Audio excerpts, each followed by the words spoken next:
Bien, vamos ahora a ver el concepto de máximo dominio. En muchas ocasiones se nos da una regla de correspondencia, no una función. Pero en base a esa regla de correspondencia debemos construir una función. Eh, a veces, inclusive por el contexto, podríamos tener restricciones adicionales. Pero vamos a empezar por la restricción más sencilla, ¿no? Cada regla de correspondencia puede tener una restricción dependiendo de las operaciones que requiere dicha regla de correspondencia. Por ello, vamos a definir el máximo dominio de una regla de correspondencia como los valores reales en los cuales la función se puede evaluar.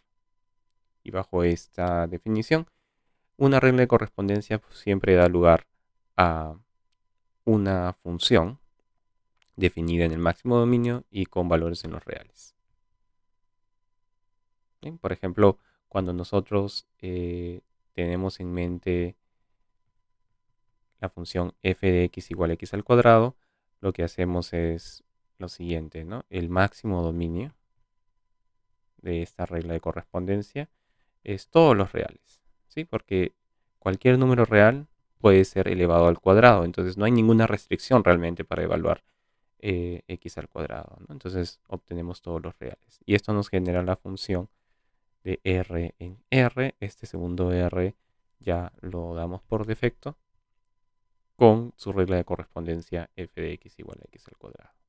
Entonces es una manera de formalizar la idea que dada una regla de correspondencia es eh, definir, posible definir una, una función.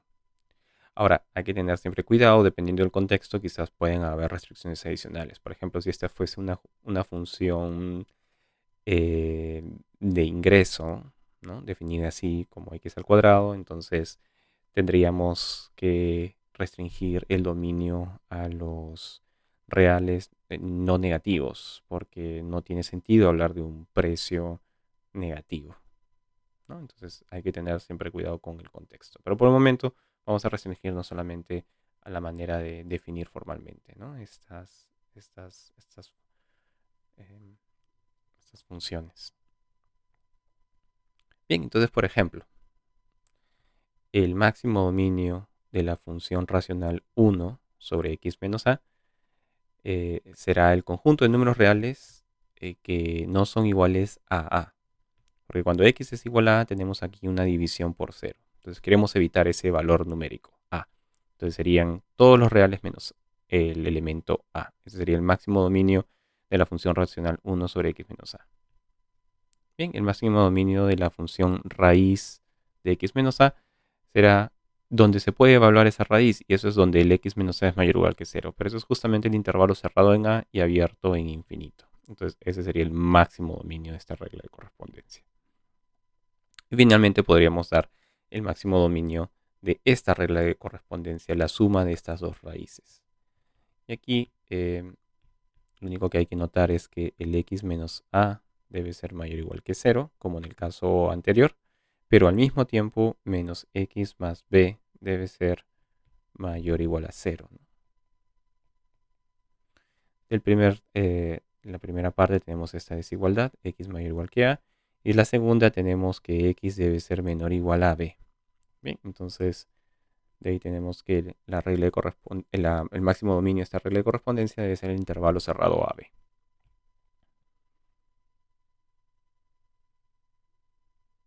Bien, entonces en este caso nos piden determinar el máximo dominio de esta regla de correspondencia. Y bueno, como está en el denominador, obviamente no puede ser nula, pero al mismo tiempo, como está dentro de una raíz, este polinomio no puede ser negativo, ¿no? Porque no le podemos sacar la raíz a un número negativo. Entonces, estamos exigiendo los valores reales en donde, ¿no? Esto, como el uno es positivo, el cociente también debe ser positivo, entonces el denominador debe ser positivo. Entonces el denominador es positivo, lo que estamos haciendo es realmente eh, pedir que x al cuadrado menos x al cuadrado más 5x menos 6 debe ser positivo. Pero esto es cierto si solo si x al cuadrado menos 5x más 6 es negativo, ¿no? Tomando el producto por menos 1, cambiando de signo. Entonces acá la factorización no va a ser muy complicada, es menos 2 por menos 3 nos da más 6 y menos 2 más menos 3 es menos 5. ¿Sí? Entonces esto nos da dos raíces y ahora podemos aplicar el método de zonas. ¿Sí? Tenemos dos raíces aquí en 2 y 3 y el signo es más, menos, más. Bien, por lo tanto, el máximo dominio de esta función será el intervalo abierto entre 2 y 3. Este será pues el máximo dominio.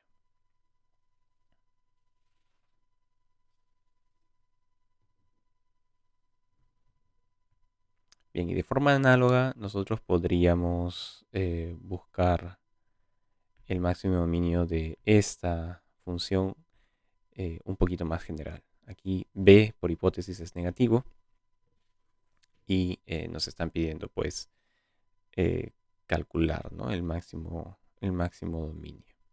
A ver, como b es negativo, en este caso el denominador debe ser negativo para que el cociente sea positivo y podamos hablar de la raíz de este cociente, ¿no? Entonces esa es la condición.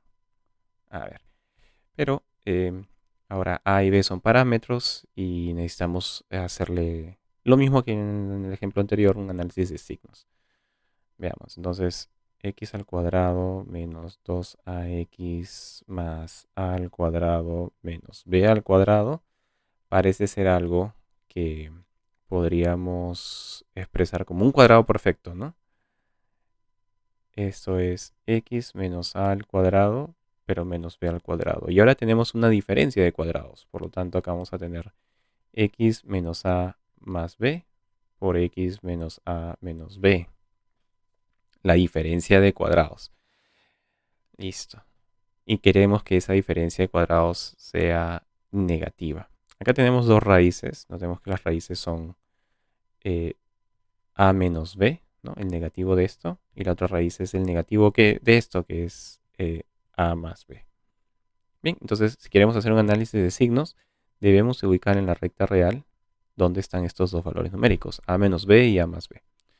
Y el error común sería pensar que acá está a menos b y acá está a más b. Ese es un error porque recordemos que b es negativo. Si b es negativo, entonces a más b está a la izquierda de a menos b. Bien, y ahora sí podemos ver los signos más, menos, más, porque el coeficiente del término de mayor grado es positivo. Y tomamos simplemente los negativos, ¿no? Entonces podemos concluir que el máximo dominio es el intervalo abierto, ¿no? Porque no puede ser 0, porque está en el denominador. Hay que ser el intervalo abierto en a más b, abierto en a menos b, en este orden específico, ¿no? En el orden inverso, si nos hubiéramos equivocado, hubiéramos puesto a menos b a la izquierda y a más b a la derecha, obtendríamos el conjunto vacío, ¿no? En este caso sí estamos obteniendo un intervalo. Listo. Entonces vamos a quedarnos ahí.